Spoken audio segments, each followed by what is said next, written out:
Hello, everyone. Welcome back to another episode of our World Cup review. Um, just a couple of games went on, but the main one, India, South Africa, and oh, India are looking like champions here. And I always have this fear as an Indian that we'll choke or do something weird or have a bad day. But the way they're playing, especially against the number two team in South Africa, just a complete effort. Completely demolished them. And we said that for a team like Sri Lanka, who are bottom of the table, but the second place team. What are your thoughts? Yeah, again, just 18-8, very simple. Again, it didn't feel like I was expecting more of a closer game. We were potentially looking at this could even be the final of or dress rehearsal of the final. It's just South Africa again capitulated, batting second. They don't just make the cut. I thought they restricted India to India got an overpower total. I thought Hmm. anything 270 to 70, 250 to 270 would have been a challenge anyways. But yeah, they just let the game drift in the end. The last few overs where they got like a 50 odd runs India at the end with Hmm. Jadeja, the Yeah, partnership. So I think from there on, South Africa just lost their heads and their momentum. yeah, exactly. I think India, especially with the Virat Kohli masterclass. I mean, congratulations on him on being um, the fastest to 49 centuries. Now one more century, and he's the leading century maker in ODIs, and almost at half the number of innings as Tendulkar. So that's an amazing achievement. But it just goes to show how well he paced his innings and the experience that players like Kohli, Rohit Sharma, and um, they have an X factor that's the fact that they can play in any conditions and play their own game in any conditions. And I think people don't talk about that enough.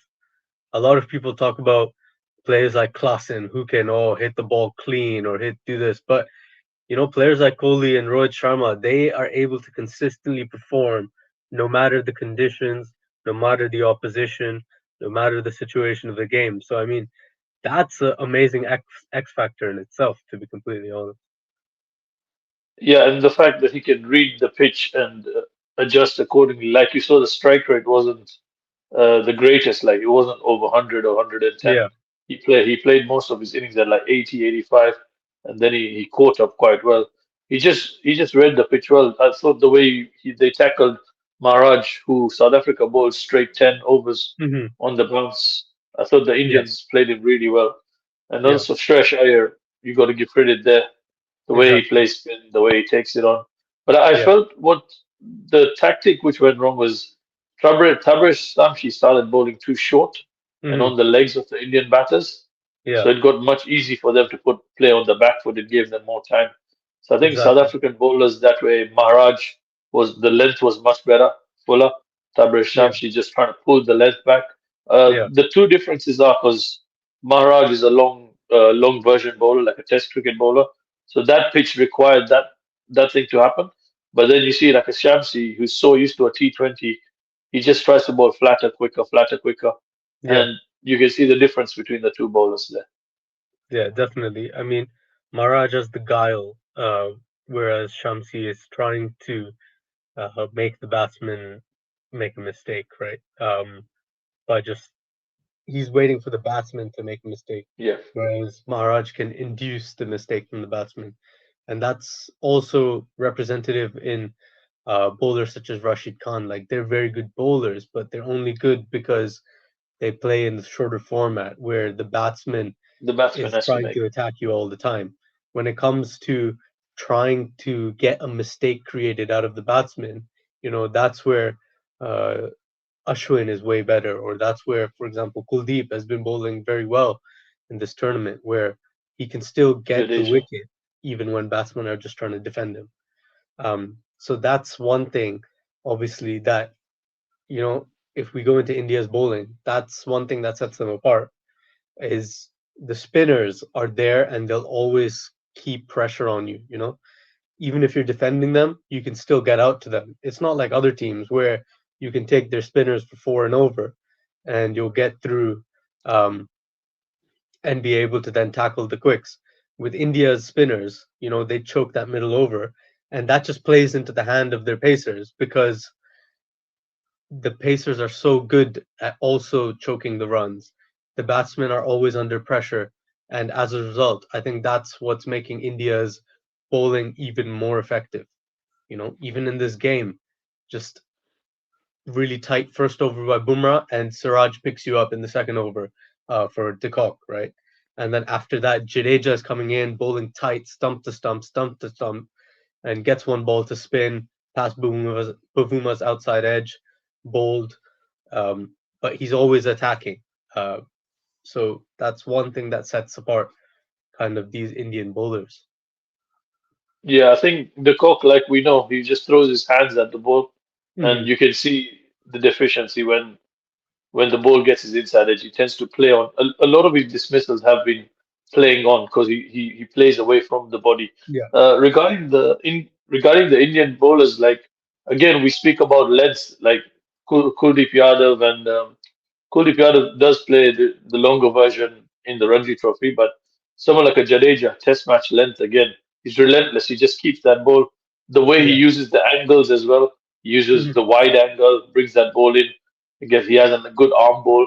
He just gets that. It's a typical Test match line bowling. That's the Kolkata pitch for you, which they played in. Exactly. Exactly. And it's the temperament, right? If I think once you get to this part of the tournament, the temperament really shines through, and you can even see it in the captaincy. We've been talking about Rohit Sharma's captaincy, and he knows exactly when to bring on the right bowlers. He brought Jadeja in within the first 10 overs, and that's something that Bavuma missed a trick on because he didn't set the right fields to Maharaj, and he didn't, I think, use Maharaj sparingly enough.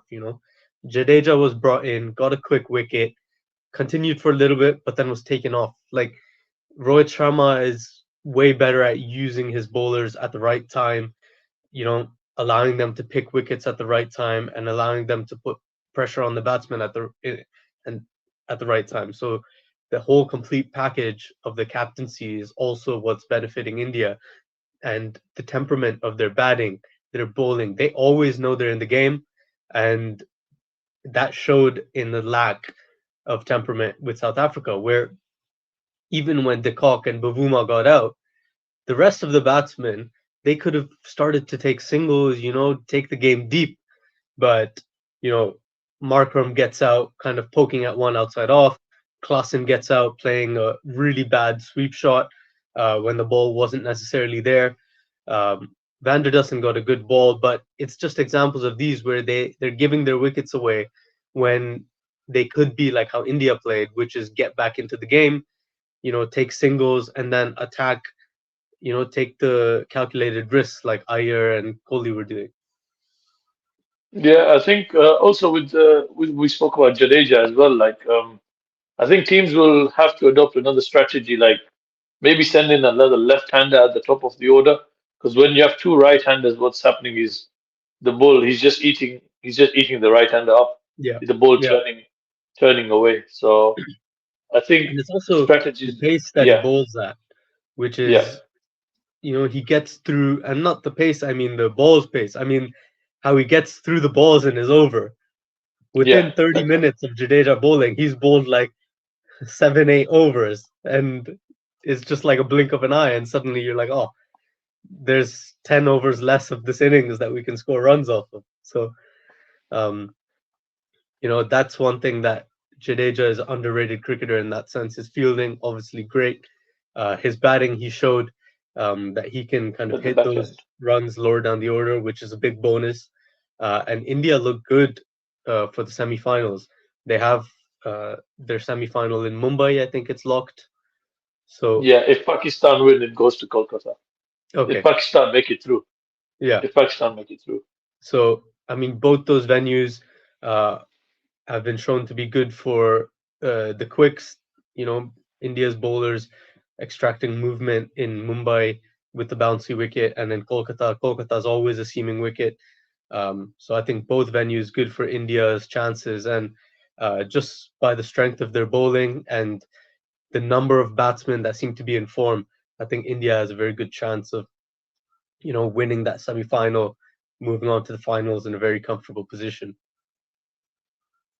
Yeah, I think, yeah, I'll echo the same. Like, they just look the part, like everyone's firing, batting, bowling. You talk about spin bowling, the top order getting runs. Yeah, Yeah, I only see in Australia, I think Australia, South Africa will be the second semi-final. If it's South Africa go through, I don't really see it happening, but Australia will be the team which will challenge India because considering the amount of World Cups they've won, the history they have, yeah, yeah, they're a big team for a big tournament. So that's how I see that happening yeah, if India get through. yeah. I think out of all the teams, Australia has the best chance, but I don't believe Australia are up there with the teams in the past. You know, Shane Watson today in the Afghanistan game was mentioning how Australia has a lot of match winners, but frankly, they don't have match winners. They only have Stark and possibly Warner who are match winners on their team. All the other players really haven't won any matches for this Australian team. Cummins hasn't won anything. Steve Smith hasn't won anything for this team. Neither has Maxwell. Really, Maxwell always kind of is never in the moment when you need him. So I think Australia really need everything to fire on that one day and have a bowling innings like they did in the first game. Um, Yeah, to take down India in their current form. But it can happen. So that's why I think Australia has the best chance. But other than that, I think India's chances are looking good. I think the other teams will be New Zealand and South Africa in the semifinals as well. New Zealand will probably finish fourth at this rate um, because they'll probably beat Sri Lanka and up their net run rate. But but I think there's rain forecasted for Bangalore on Thursday. That's the mm, problem. right, Yeah, yeah. so if So points are shared and then Pakistan win on the other side, yeah, Pakistan go through. yeah, yeah. So Yeah. I mean, it's spicing up for the semifinals, but I think the way that India has been dominating their wins um, looks a very good chance for this to be India's year. Yeah, no, it's looking good for them. May it continue. Another home team winning a home World Cup. It's on the cards Exactly, looking like. and that's the trend which I think will come to pass. So we'll continue to review all the matches in the World Cup. India's game, last game against Netherlands, still in a while, but there's a lot of matches in between that we'll take a look at. And with the semi-final spots now being up for grabs, there'll be a lot of interesting and high-pressure match, which I'm sure to be exciting. So tune back into our channel when we cover all of these matches, and we'll see you next time. Yeah, please like, share, and subscribe. Thank you. Have a good one.